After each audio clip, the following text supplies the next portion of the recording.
திராவிட கட்சிகள் தேவேந்திர குல வேளாளர்களை முட்டாள் ஆக்குவதை மக்கள் புரிந்து கொள்ள ஆரம்பித்து விட்டார்களா? இது பற்றி நம்முடன் கலந்துரையாட மனித உரிமை ஆர்வலர் திரு விக்னேஷ் பொன்னிசக்கி பாண்டியன் இணைந்திருக்கிறார். அவரை நிகழ்ச்சிக்கு வரவேற்போம். திரு விக்னேஷ் பொன்னிசக்கி பாண்டியன், உங்களுடைய கருத்துக்களை நேயர்களுக்கு வழங்கவும். அனைவருக்கும் வணக்கம். மதுரை மாவட்டம் சேடப்பட்டி ஒன்றியத்தில் வாழக்கூடிய 58 கிராம தேவேந்திர குல வேளாளர்கள் ஒருங்கிணைப்பு குழு சார்பாக ஒரு போஸ்டர், உலகையாண்ட தேவேந்திரா உனக்கேன் அடிமை அரசியல் அப்படின்னு இந்த போஸ்டர் பார்க்கும்போது எனக்கு ரொம்ப சந்தோஷமாக இருந்துச்சு. நம்ம சமுதாய இளைஞர்கள் அரசியலில் அடுத்த ஸ்டெப்புக்கு வந்துட்டாங்க. ஓகே, அரசியலை புரிஞ்சுக்கிட்டாங்க, புரிய ஆரம்பிச்சிட்டாங்க அப்படிங்கிறது தான் எனக்கு ரொம்ப சந்தோஷமாக இருந்துச்சு.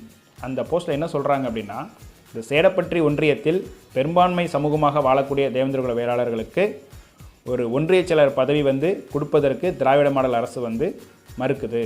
அப்போ திராவிட கட்சிகள் மறுக்கிறாங்க ஒரு ஒன்றிய செயலர் பதவி கொடுப்பதற்கு.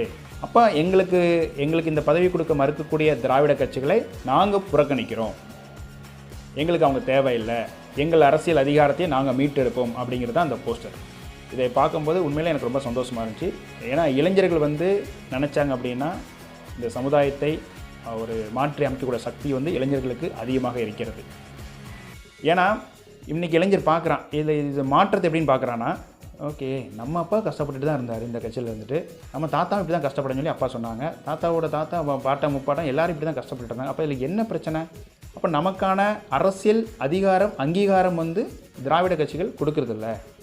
அப்போ நமக்கான அரசியலை நம்ம பேச ஆரம்பிக்கணும். ஸோ இப்போ தான் பேச ஆரம்பிச்சிருக்காங்க. இது அரசியலை நம்மளோட அடுத்த ஸ்டெப்புக்கு போகிறதுக்கு உண்டான அனைத்து விஷயங்களும் இது நடக்கும். மக்கள் தொடர்ந்து இந்த திராவிட கட்சிகள் எப்படி ஏமாத்துறாங்க? சாதியை வச்சு தான் ஏமாற்றவே செய்கிறாங்க. இன்றைக்கி திராவிட கட்சி அப்படின்னு என்ன அர்த்தம்? திராவிட கருத்தியல். திராவிட கருத்தியலுக்கு எதிராக தான் இன்றைக்கி இருக்கிற திராவிட மாடல் அரசாங்கமே நடந்துக்கிட்டு இருக்குது. இன்றைக்கி திராவிட மாடல் அரசு நடக்குதான்னு கேட்டிங்களா? திராவிட மாடல் அரசெல்லாம் இல்லை, இது சாதிய மாடல் அரசாங்கம் தான் நடக்குது இங்கே. ஏன்னா சாதி பார்த்தா ஒன்றிய செயலாளர் பதவி, சாதி பார்த்து தான் மாவட்ட செயலாளர், சாதி பார்த்து தான் எம்எல்ஏ சீட்டு, சாதி பார்த்து தான் எம்பி சீட்டு. அப்புறம் இதில் எங்கே திராவிட கருத்தியல் இருக்குது? நாங்கள் பெரியார் ஐக்கானை வச்சுருக்கிறோம். திராவிட மாடல் சொல்லக்கூடிய கட்சிகள், திராவிட கட்சிகள், நாங்கள் பெரியார் ஐக்கானை வச்சுருக்கிறோம், நாங்கள் அண்ணாவை ஐக்கானை வச்சுருக்கிறோம், நாங்கள் அப்படின்னு சொல்லக்கூடிய இந்த திராவிட கட்சிகள், நீங்கள் உங்களால் பெரியாரை மட்டும் வைத்துக்கொண்டு இல்லை அண்ணாவை மட்டும் வைத்துக்கொண்டு அவர்கள் கருத்தியலை மட்டும் பேசி மக்கள்கிட்ட கொண்டு சேர்த்து உங்களால் ஓட்டு வாங்க முடியுமா? 10 ஓட்டு வாங்குவீங்களா? 100 ஓட்டு வாங்க முடியுமா? வெறும் திராவிட கருத்தியலை மட்டும் பேசி உங்களால் ஓட்டு வாங்க முடியுமா? திராவிட கட்சிகளுக்கு நாங்கள் சேலஞ்சே பண்ணுறோம். இந்த இளைஞர்கள் சார்பாக நாங்கள் சேலஞ்சே பண்ணுறோம். திராவிட மாடல் அரசாங்கம் உங்களால் வெறும் பெரியாரின் கருத்தியலை மட்டும் பேசி, திராவிட கருத்தியலை மட்டும் பேசி உங்களால் ஏதாவது ஒரு தொகுதியில் உங்களால் ஜெயிக்க முடியுமா? சாதி பார்க்காமல், சாதியை வைத்து நீங்கள் அரசியல் செய்யாமல் வெறும் கருத்தியல், திராவிட கருத்தியலை மட்டும் வைத்துக்கொண்டு ஏதாவது ஒரு தொகுதி, 234 தொகுதியில் ஏதாவது ஒரு தொகுதியில் உங்களால் ஜெயிக்க முடியுமா? முடியவே முடியாது. ஏன்னா நீங்கள் இப்போ ஒரு மாவட்ட செயலாளரோ எம்பி என்ன பண்ணுறீங்க? இங்கே மாவட்ட செயலாளரோ ஒரு எம்எல்ஏ எம்பிக்கு எப்படி கொடுக்குறீங்க? ஓகே, அந்த தொகுதியில் யாருப்பா, எந்த சாதிக்காரன்ப்பா அதிகமாக இருக்கான், அந்த சாதிக்காரனுக்கு சீட்டை கொடு, அவ்வளோதான். இதுதான் திராவிட மாடலா? இதுதான் திராவிட கருத்தியலா? இளைஞர்களை தொடர்ந்து இப்படி ஏமாற்றிலாம் இருக்க முடியாது. நீங்கள் மாற்றம் நடக்கும், அதுக்கு உண்டான வேலைகள் நடந்து கொண்டே இருக்குது. இளைஞர்களை நீங்கள் ஏமாற்ற முடியாது. உண்மையிலே இளைஞர்கள் அரசியலை புரிந்து கொண்டு விட்டார்கள் என்பது இந்த பதிவின் மூலம் தெரிய வருகிறது. அடுத்தபடியாக, தொடர் சாதி படுகொலையை திராவிட மாடல் அரசு தடுத்து நிறுத்தாமல் இருப்பதற்கு என்ன காரணம்? தொடர் சாதிய படுகொலைகளுக்கும் தொடர் தீண்டாமை கொடுமைகளுக்கும் அதிரடியாக ஆக்கப்பூர்வ நடவடிக்கை திராவிட மாடல் அரசாங்கம் எடுக்காமல் இருப்பதற்கு காரணம் அவங்க சாதி கட்டமைப்பை பாதுகாத்துக்கிட்டு இருக்கிறாங்க. அது உடையாமல் அப்படியே லட்டு மாதிரி பார்த்துக்கிட்டு இருக்கிறாங்க. ஏன்னா சாதி கட்டமைப்பு உடையாத வரைக்கும் தான் அவங்களுக்கு ஓட் பேங்க் இருக்கும், அவங்களால ஆட்சி செய்ய முடியுங்கிற காரணத்துக்காக அவங்க ஆக்கப்பூர்வமான நடவடிக்கை எடுக்காமல் இருக்கிறாங்க. சாதி இருக்கும் வரை என்ன பிரச்சனை இருக்குங்கிறது அவங்களுக்கு தெளிவாக தெரியும்.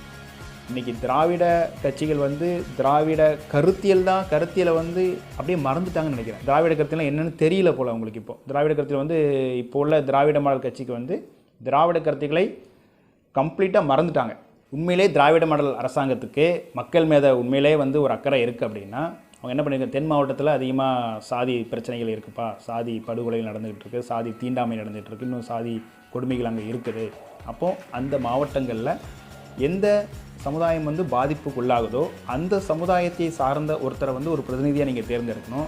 அவங்களுக்கு நீங்கள் மாவட்ட செயலாளர் கொடுக்கணும், அவங்களுக்கு நீங்கள் எம்எல்ஏ நிற்பாட்ட வைக்கணும், அவங்களுக்கு நீங்கள் எம்பி சீட்டு கொடுத்து கட்சியின் கொள்கைகளையும் கட்சியின் கோட்பாடுகளையும் முன்னிறுத்தி அவங்கள ஜெயிக்க வைக்கிற வேலையை வந்து இந்த திராவிட கட்சி செய்யணும். அப்படி செய்கிறாங்களா திராவிட கட்சி? திராவிட கட்சி யாருக்கு சீட்டு கொடுக்குறாங்க? எந்த ஏரியாவோ அந்த ஏரியா பெல்ட் ஓகே, அந்த ஏரியாவில் எந்த சாதிக்காரங்க அதிகமாக இருக்கிறாங்க அவங்களுக்கு தான் நீங்கள் சீட்டு கொடுக்குறீங்க. அப்போ வந்து மக்கள் பிரச்சனையை வந்து தீர்த்து வைக்கிறதுக்கு திராவிட கட்சி இல்லை. இங்கே மக்கள் பிரச்சனைக்கு தீர்வு என்னது? மக்கள் பிரச்சனைக்கு தீர்வு வந்து இன்னொரு பிரச்சனை. ஒரு பிரச்சனையை நம்ம பேசிகிட்டு இருப்போம், அந்த பிரச்சனையை போராடிக்கிட்டு இருப்போம், உடனே அடுத்த பிரச்சனை வந்துடும், நம்ம இந்த பிரச்சனையை விட்டுட்டு இன்னும் அந்த பிரச்சனை பின்னாடி போயிடுவோம். ஸோ இதுதான் மக்கள் வந்து காலகாலமாக பண்ணிகிட்டு இருக்காங்க. ஒரு பிரச்சனை இருக்கணும், அந்த ஒரு பிரச்சனைக்கு தீர்வு வந்து இன்னொரு தீர்வு என்பது இன்னொரு பிரச்சனை. அப்போ வந்து பிரச்சனைக்கு வந்து உண்மையான தீர்வு வந்து இங்கே கொடுக்க மாட்டாங்க, திராவிட கட்சிகள் வந்து கொடுக்காது. ஏன் அப்படின்னா ஏன் கொடுக்க மாட்டாங்க? கொடுத்துட்டா வந்து அவங்களுக்கு வேலை இல்லாமல் போயிடும் அப்படிங்கிற ஒரே காரணத்துக்காண்டி நமக்கு கொடுக்க மாட்டாங்க. அரசியல் அதிகாரத்தை கொடுத்தா இவனுக்கு பிரச்சனை இல்லாமல் போயிருமே அப்படிங்கிறது காரணத்துக்காகத்தான் நமக்கு அரசியல் அதிகாரத்தை தர இந்த திராவிட கட்சிகள் மறுக்கின்றனர்.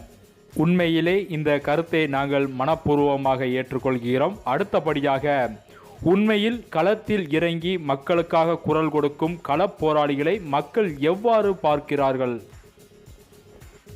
உண்மையிலே களத்தில் இறங்கி மக்களுக்காக போராடும் போராளிகளை மக்கள் வந்து கோமாளியாக பார்க்குறாங்க, பயன்படுத்திக்கிறாங்க.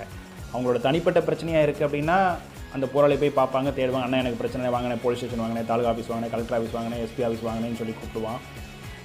ஏதாவது பணம் கொடுத்துருவாங்க பிரச்சனை, ஏதாவது அவனோட குடும்ப பிரச்சனை, அதெல்லாம் வந்து பேசுவோம் வைப்பாங்க. அதெல்லாம் வந்து போராளி கூட்டு போகும்போது போராளி அது வந்து அந்த பிரச்சனையை அதிகாரம் இல்லாமல் போராளி எவ்வளோ போராட முடியுமோ அந்த போராளி போய் போராடுவார், அவங்களுக்கான நியாயத்தை வாங்கி கொடுப்பாரு. அப்போ சூப்பர்னு. ஆனால் ஓட்டு எலெக்ஷன் வரும்போது தெளிவாக எங்கே ஓட்டை போடக்கூடாதோ அங்கே போய் போட்டுட்டு, யாருக்கு அதிகாரத்தை கொடுக்கக்கூடாதோ அவங்களுக்கு அதிகாரத்தை கொடுத்துட்டு, ஐயோ நம்மளை அடக்குமுறை பண்ணுறாங்க, ஐயோ நமக்கு அந்த பிரச்சனை இருக்குது, ஐயோ எதுக்கு நம்மளுக்கு இந்த அரசாங்கம் ஏன் நம்மளை இப்படி டார்ச்சர் பண்ணுறாங்க, நம்ம மேலே ஏன் இப்படி பொய் வழக்கு போடுறாங்க, நமக்கு ஏன் நம்மளோட உரிமை ஏன் மறுக்கப்படுது, நமக்கான எந்த ஒரு விஷயமும் கிடைக்கல அப்படின்னு சொல்லி புலம்புறது வந்து மக்கள் வந்து ஒரு வழக்கமாகவே வச்சுருக்கிறாங்க.